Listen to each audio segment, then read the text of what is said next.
მოვიდა ჩვენი დღევანდელი დღის მეოთხე ბლოკი და ნაცნობი და ნაცნობი მეგობრების შემოგვერთდნენ გრიგოლ რობაქიძის უნივერსიტეტი. აბა რამდენი წლისაა?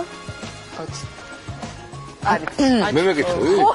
გამოფხიზდი 21 წლისა.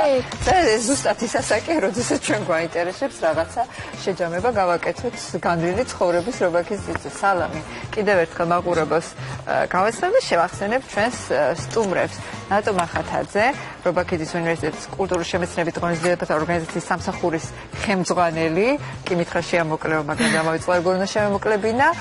დავით ციხარულიძე, ამავე უნივერსიტეტის ბიზნეს ადმინისტრირების სკოლის მარკეტინგის პროგრამის ხელმძღვანელი, ბატონი ვასილ კიკუტაძე, გრიგოლ რობაქიძის უნივერსიტეტის ბიზნეს ადმინისტრირების სკოლის მენეჯმენტის პროგრამის ხელმძღვანელი და მარიეტა კუპრავა, რა გაიხარე, მოკლეო ტიტრი გაქვს, გრიგოლ რობაქიძის უნივერსიტეტის სტუდენტი.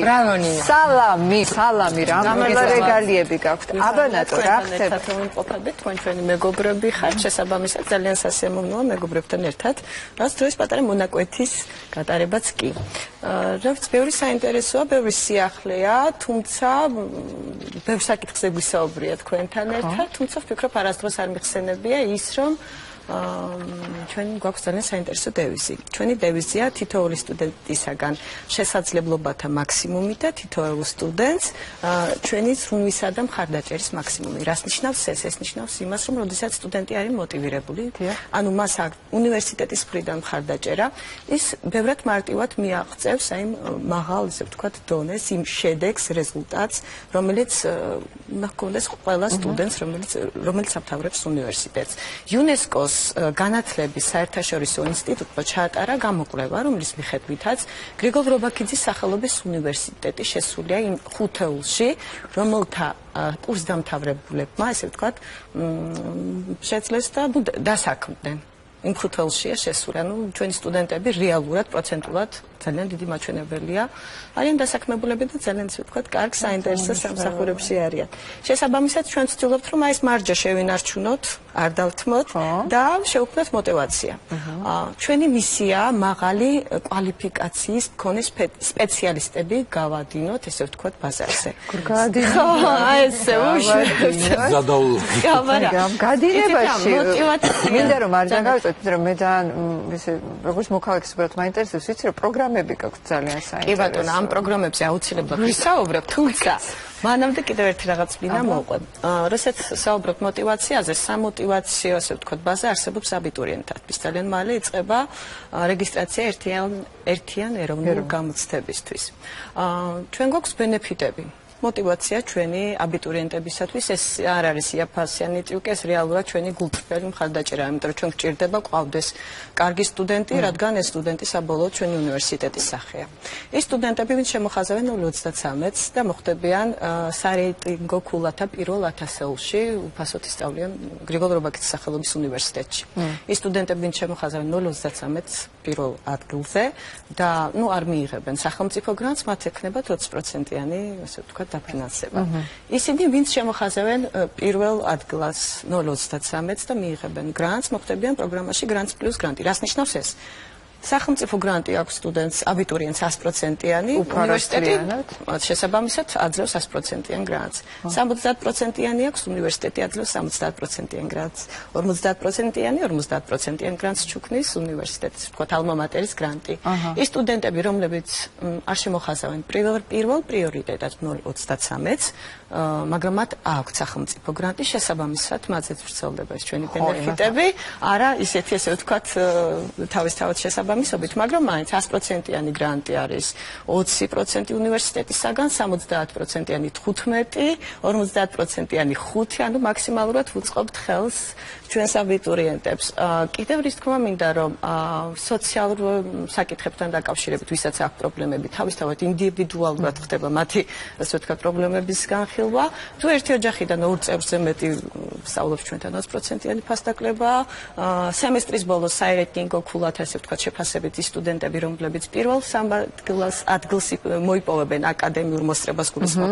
ფინანსდება მათ სწავლება 170 და 30%-ით და აი სწავლების მეთოდიკა და პროგრამები. ის სტუდენტები, რომლებიც გადაწყვიტავენ, რომ გაემგზავრონ საზღვარგარეთ, იგივე გაწვრთნილი პროგრამებით, ან უბრალოდ კრედიტების დაგროვების მიზნით, ამ სტუდენტებს უნივერსიტეტი აფინანსებს. ეს არის ჩვენი ბენეფიტები, ჩვენი мотиваცია, ჩვენი აბიტურიენტებისათვის, ამას კიდე პლუს აკადემიური პერსონალი აქვს ფონდი, სწავლების მეთოდიკა და ძალიან საინტერესო სწავლების მეთოდიკაზე მინდა რომ სტუმრებიც ჩავწოთ. ხო, ეს ძალიან საინტერესო. მოგესალმებით მას მაყურებლებს. მოგახსენებთ რომ ბიზნეს და მართვის სკოლას აქვს 7 აკადემიური პროგრამა, აქედან 5 არის საბაკალავრო პროგრამები. ესენია ბიზნეს ადმინისტრება, ფინანსები, ბიზნეს ადმინისტრება, მარკეტინგი, მენეჯმენტი, ასევე არის ტურიზმის საბაკალავრო პროგრამა, ასევე გახლავთ ქართულ, ბრიტანულ-უნგრული და ქართულ გერმანული პროგრამების ერთობლივი პროგრამები არის. სიახლე გახლავთ ის რომ წელს ეს მარკეტინგის და მენეჯმენტის პროგრამა ახალი პროგრამა შევთავაზეთ აბიტურიენტებს. შესაბამისად მე გახლავართ თვითონ მენეჯმენტის პროგრამის ხელმძღვანელი, ხოლო ბატონი დავითი მარკეტინგის. მენეჯმენტზე მე გეტყვით მოკლედ რა წარმოადგენს აღნიშნული პროგრამა, რატომ არის საინტერესო, რატომ დააირჩიოს ეს პროგრამა დაუშვათ აბიტურიენტმა. უპირველესად აქცენტი გაკეთებული იმაზე, რომ ეს არის თეორიის და პრაქტიკის ჰარმონიული შერწყმა. ანუ ეს აძლევს რეალურად აბიტურიენტს საშუალებას სრული კურსის გავლის შემდგომ სამუშაო ადგილ მოიძიოს შრომის ბაზარზე და გახდეს კონკურენტუნარიანი. ეს თავისთავად ხადია ძალიან დიდი შრომის და მეთოდოლოგიური მიდგომის შედეგია, ვინაიდან როდესაც ხდება პროგრამის შედგენა, მასში მონაწილეობას იღებს არა მარტო აკადემიური პერსონალი, არამედ ის დამსაქმებლები და კურსდამთავრებულები ბიზნეს და მართვის სკოლის, რომლებსაც შემდგომ უკვე აქვთ რეალურად პრაქტიკასთან შეხება და გამოცდილება იმისა, თუ რა ჭირდებათ დამსაქმებლებს ადგილზე. არის ესეთი პრაქტიკა, არსებობს დამსაქმებელთა და კურსდამთავრებულთა კომიტეტი, რომელიც იკრიბება აკადემიურ პერსონალთან ერთად. წინასწარ ვიცით ჩვენ ფაქტიურად ის თუ რა ჭირდება დამსაქმებელს შემდგომ რომ მიიღოს აი ამ პროგრამის კურსდამთავრებული. გაუნდარი აქედან ვფიქრობ რომ არ უნდა გაუჭირდეთ არა მარტო ამ პროგრამის, სხვა პროგრამების კურსდამთავრებულებსაც სამუშაო ადგილის მოძიება, ვინაიდან ისინი მზად მიდიან უკვე დამსაქმებლამდე. გარდა ამისა, ყოველწლიურად ტარდება გარკვეული კვლევები უნივერსიტეტის მასშტაბით. შესაბამისად ჩვენ ვიკვლევთ არა მარტო დამსაქმებლებს, არამედ ვიკვლევთ კურსდამთავრებულებსაც. ისინი შემდგომ როდესაც საქმდებიან, გარკვეული ასე ვთქვათ შეხება აქვთ და უკვე პრაქტიკაში იცდება ეს მიღებული თეორიული ცოდნა, რაც უნივერსიტეტში მიიღეს და რა ვთქვათ დადებითი მხარეები და უარყოფითი მხარეები ახასიათებდა ამ პროცესს და რა შეიძლება რომ გაუმჯობესებული იყო. ბატონ ვასილს ყველაფერი კარგად აქვს თავის პროგრამაში. 100-ია თუ არა ბატონო დავით თქვენ პროგრამაში. მე გახლავართ ერთობლივი პროგრამების ხელმძღვანელი, ამ შემთხვევაში პირველ რიგში ვისაუბრებ ქართულ ბრიტანულ პროგრამაზე. ამ პროგრამის სპეციფიკა რაში მდგომარეობს? ჩვენ გვაქვს პარტნიორები ურთიერთობა ოქსფორდის ბრუკის უნივერსიტეტთან, ასევე ბუდაპეშტის საერთაშორისო ბიზნეს სკოლასთან. ამ პროგრამის ფარგლებში, უბრალოდ ამ პარტნიორული ურთიერთობის ფარგლებში სტუდენტები პირველი 3 წლის განმავლობაში გაივლიან აკადემიურ პროცესს გრიგოლ-ბაკიძის სახელობის უნივერსიტეტში, ხოლო მეოთხე დამამთავრებელ წელს ისინი მიემგზავრებიან ბუდაპეშტის საერთაშორისო ბიზნეს სკოლაში და შესაბამისად ისინი ღებულობენ ორმაგ ხარისხს. ანუ ოქსფორდის ბრუკის უნივერსიტეტის ბაკალავრის აკადემიურ ხარისხს და ამავე დროს გრიგოლ-ბაკიძის სახელობის უნივერსიტეტის ბაკალავრის აკადემიურ ხარისხს. სწავლის პროცესი ჩვენთან მაგალითად მშობლიურ უნივერსიტეტში მიმდინარეობს როგორც ქართულ ენაზე, ასევე ინგლისურ ენაზე. რაც რა თქმა უნდა საინტერესოა სტუდენტებისათვის და ჩვენ უზრუნველყოფთ მათ კომპეტენციების, იმ აუცილებელი კომპეტენციების გამომუშავებას, რაც მათ ისინი გახდებიან შრომის ბაზარზე კონკურენტუნარიანი. მარიეტა, მე მინდა წარმოვიდგინე გრიგოლ-ბაკიძის უნივერსიტეტის სტუდენტი და ქართულ-გერმანული გაზრითი პროგრამის მონაწილე ხარ და 93 შემოგიხარდიათ ხო თავის? დიახ, 0 წელს. უბრალოდ ხოლმე სამინდა მადლობა გადავხადო ჩემს უნივერსიტეტს და ჩემს დეკანატს, განსაკუთრებით ბატონ მურთაზ გურკვაიას, ჩემს დეკანს, იმისათვის რომ მომცა საშუალება მიმეღო მონაწილეობა სწორედ ამ ქართულ-გერმანულ პროგრამაში. რადგან, შემიძლია ვთქვა, რომ ჩემი ცხოვრება რაღაცნაირად შეცვალა. ხო და რატომ მოგცა საშუალება? ალბათ კარგი სტუდენტი ვიყავი, იმიტომ, ხო? ალბათ. არა, ჭარ. გარდა იმისა, რომ კარგი სტუდენტი ვიყავი, იმიტომ რომ ჩემი უნივერსიტეტი ზრუნავს ზოგადად სტუდენტებზე და ეს არ არის ერთადერთი პროგრამა, სადაც წავედი ჩემი უნივერსიტეტის დახმარებით. გერმანული ენაც იცოდი. გერმანული ენა ამ შემთხვევაში არ იყო საჭირო, იმიტომ რომ ინგლისურ ენაზე იყო საუბარი, თუმცა ჩემს გარდა პროგრამაში მონაწილეობდნენ 10 ქვეყნის 33 წარმომადგენელი, მათ შორის 2 ალმა-მატერის სტუდენტი, 2 ქართველი გოგონა. პროექტის ფარგლებში ყველაზე საინტერესო იყო არა მარტო ის, რომ პროფესიას ვეუფლებოდი 3 თვის განმავლობაში გერმანიაში. მე ვიქნები ფინანსისტი, თუმცა გერმანიაში ვიყავი საერთაშორისო მენეჯმენტზე. და ამ შემთხვევაში საინტერესო იყო ის ფაქტი, რომ ლექტორები მყავდა მოწვეული უმეტესობა ბრიტანეთიდან. და შესაბამისად არა მარტო პროფესიას დავეუფლე კარგად, ასე ვთქვათ, არამედ ჩემი ინგლისური ენაც გავაუმჯობესე ნაწილობრივ, რა თქმა უნდა. და გარდა ამისა, უნივერსიტეტმა მომწონდა საშუალება წავსულიყავი სხვა პროგრამაზე, რაც არის ISEC-ის გაცვლით პროგრამა, ეს არის კულტურული გაცვლით პროგრამა და ამ ორგანიზაციას შორის მემორანდუმის წყალობით მივიღე დაფინანსება. და მინდა მიმაჩნია, რომ ნამდვილად ყველანაირად ზრუნავს ჩემი უნივერსიტეტი, პირადად ჩემს და სხვა წარმატებული სტუდენტების განვითარებას. ხო იქნებოდა შესაბამისად ალბათ უფრო კიდე განსხვავებული ჩვენი დროა. ხარდაჭერის გარეშე რასმი ვახტი. ჩემ დროს გულისხმობ თქვენ დროს არ ვიცი. ორივეს დროს. ეს დავამატებ გერმანულ პროგრამასთან მიმართებაში. როგორც მარიეტამ ახსენა, გერმანული ენის ოდნა არ არის სავალდებულო, ვინაიდან თვითონ გერმანელები ჩამოდიან ყოველ სემესტრის ბოლოს და თვითონ ატარებენ კონკურსს, არჩევენ საუკეთესო სტუდენტებს და ერთი სემესტრი მიყავთ გერმანიაში. რა თქმა უნდა, ეს მათ ხარჯია, თვითონ იღებენ ყველანაირ დაფინანსებას და პლუს ამას სტიპენდიასაც უხდიან.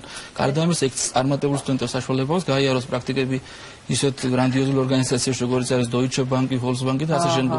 იყო ამის პრაქტიკა ჩამოვიდა ჩვენი კურსდამთავრებული შარშან, თქვენი სტუმარიც იყო, თუ კარგად მახსოვს და დღეს ერთ-ერთ ბანკში წარმატებული პიროვნება გახლავთ, კარგ პოზიციაზე მუშაობს. ეს მე მგონი ჩვენი დამსახურებაა, რომ ჩვენთან იყოს უბრალოდ. თქვენიც. იცით რა მინდა თქვა, გარდა იმისა, რომ სტუდენტები გადის მიდიან საზღვარგარეთ, ჩვენი ლექტორები და სკოლების ხელმძღვანელებიც დადიან საზღვარგარეთ, ამასთანავ მურთაზ კვირკვაია ბიზნესის სკოლის ხელმძღვანელი, მიწვეული იყო ჟენევაში, თუ არ ვცდები. შვედეთში ეს პროგრამა გულისხმობს Sweden International Development Agency, სადაც ქონდა პროგრამის ფარგლებში, სადაც იყო წარდგენილი ეს თემა საქართველოსში კერძო სტრუქტურის სექტორის განვითარება და გრიგოლ რობაქიძის უნივერსიტეტში სამოქმედო გეგმის შემუშავება. ანუ ჩავიდა, შემუშავდა ეს თემა. მე მართალიც ყველა პროგრამის დასახელება შეიძლება, მაგრამ მივხვდი, რომ ხო და სიცოცხლე ჩქეებს, დადიან, ცვლიან აზრებს, კვალიფიკაციას იმაღლებენ, სტუდენტებს ახარებენ, ასეთი გახარებული სტუდენტი დიდი ხანი არ მინახია. მარიეტა რო არის. მოკლედ წარმატებებს გისურვებთ, არ ვიცი. და კიდევ ერთი მომასწრებად 2 წუთში აქცია ჩატარდა Expo Georgia-ში, სადაც გათამაშდა 50-30 და 20%-იანი ფასდაკლების ვაუჩერი. ხო, ეს კადრები გადიოდა, ხო. უბრალოდ მინდა დავასახელო ეს ადამიანები, რომელთაც გადაეცათ ეს ვაუჩერი. კი ბატონო, დათო სარიშვილი. ესენი არიან სალომე კრიციანი 50%-იანი ფასდაკლება, ანა აზაურაშვილი 30%-იანი ფასდაკლება და ზვიად დარწული მან 20%-იანი ფასდაკლების ვაუჩერი მოიპოვა. ესეც ჩვენი მხარდაჭერა. მათაც ვილოცავ და შენც გილოცავ დიმიტრია, შენ გიგო რობაქიძის უნივერსიტეტმა ასეთ საჩუქრები გადა. დიდი მადლობა ყველაფრისთვის. წარმატებები თქვენ, ბევრი ასეთი მონდომებული სტუდენტი და როგორც კი რამე სიახლე გეკნებოდ, მოდით ჩვენ სიამოვნებით დაგიწყებთ. მადლობა. ეთერს დღეს ჩვენ ამით დავასრულებთ. საინტერესო დღე გველოდება რუსთაველს და ხვალ ისევ შევხვდებით.